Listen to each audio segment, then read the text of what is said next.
Escuta esse som. Não tem tiros, não tem explosões, só natureza. Agora imagine viver aqui, por dias, por meses, por anos, sem saber que o mundo mudou, sem saber que uma guerra terminou. Hoje você vai conhecer uma história real, tão absurda que parece mentira. Mas tudo o que você vai ouvir aqui aconteceu. A maioria das pessoas acha que guerras acabam com um tratado, com uma assinatura, com uma data nos livros de história. Mas guerras não acabam assim para todo mundo. Para algumas pessoas, elas continuam dentro da cabeça. E isso é assustador, porque o cérebro humano é extremamente bom em sobreviver, mas também é extremamente bom em se enganar. Essa floresta que você está vendo não é só um lugar, é uma metáfora. Isolamento, silêncio, tempo passando sem testemunhas. E foi aqui que um homem ficou preso, por quase 3 décadas. Em 1944, a Segunda Guerra Mundial estava perto do fim. Mas ninguém sabia disso ainda. O Japão lutava com tudo que tinha. E mais do que armas. O que movia seus soldados era uma ideia. A ideia de honra. A ideia de dever. A ideia de que se render era pior do que morrer. E é aqui que entra Hiroo Onoda. Quando falamos da Segunda Guerra Mundial, normalmente falamos de números. Milhões de mortos. Países destruídos. Datas. Mas raramente falamos do que a guerra faz com a mente. No Japão daquela época, o soldado não lutava só por território. Ele lutava pela própria identidade. Ser soldado era ser alguém. E deixar de lutar era deixar de existir. Onoda cresceu ouvindo isso. Então, quando você pensa que ele estava errado, lembre-se de que ele estava sendo coerente com tudo o que aprendeu. Onoda não era um herói de cinema. Ele não era famoso. Ele não era especial. Mas ele foi treinado para obedecer. Durante seu treinamento, ele ouviu algo que marcaria sua vida. Nunca se renda. Nunca desista. Nunca acredite no inimigo. E então veio a ordem final.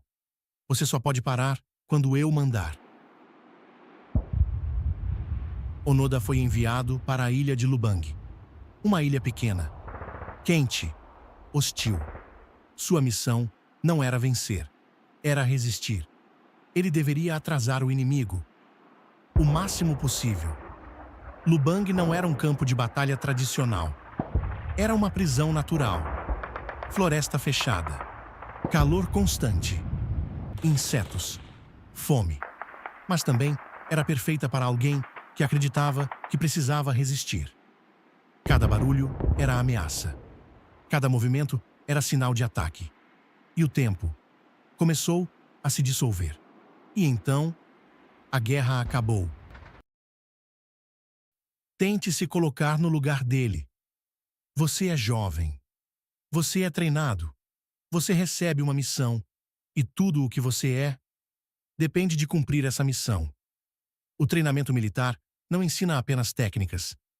Ele reconstrói sua forma de pensar. Obediência vira virtude. Dúvida vira fraqueza.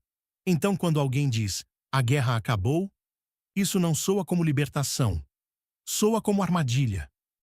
O Japão se rendeu em 1945. Mas Onoda não acreditou. Ele encontrou panfletos dizendo que a guerra tinha acabado. Ele achou que era mentira. Ouviu rádios tocando músicas modernas. Achou que era encenação. Porque quando você acredita em algo por tempo demais, qualquer prova contrária vira inimiga. Aqui acontece algo muito importante. O cérebro humano não avalia a verdade de forma neutra.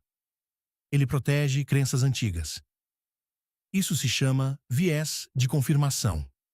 Onoda não ignorou as provas. Ele reinterpretou todas. E quanto mais tempo passava, mais difícil ficava admitir que tudo tinha sido em vão. Os anos passaram. 10, 15, 20. O mundo entrou na era dos computadores. Mas Onoda ainda vivia em 1945. A guerra dele não era mais externa. Era interna. Imagine viver 10 anos acreditando em algo. Agora imagine 20. Agora imagine 30. Nesse ponto, não é mais uma crença. É quem você é. Se a guerra acabou, então quem é Onoda? Aceitar que a guerra acabou significaria admitir que ele perdeu tudo. E o cérebro humano odeia isso. Às vezes, é mais fácil continuar lutando do que aceitar que acabou. Essa história não é sobre teimosia. É sobre sobrevivência psicológica. Porque admitir o erro, às vezes dói mais do que continuar lutando. Quantas pessoas você conhece que continuam em guerras que já acabaram? Em 1974, alguém o encontrou. E dessa vez, era verdade. Quando o comandante repetiu a ordem, Onoda entendeu. A guerra acabou. O momento da rendição não foi vitória. Foi luto. Luto por anos perdidos. Por uma vida congelada no tempo. Mas também foi libertação. Quantas guerras você ainda luta, mesmo depois que elas terminaram? Essa história não termina em 1974. Ela termina agora. Quando você se pergunta o que ainda mantém vivo, mesmo que já tenha acabado.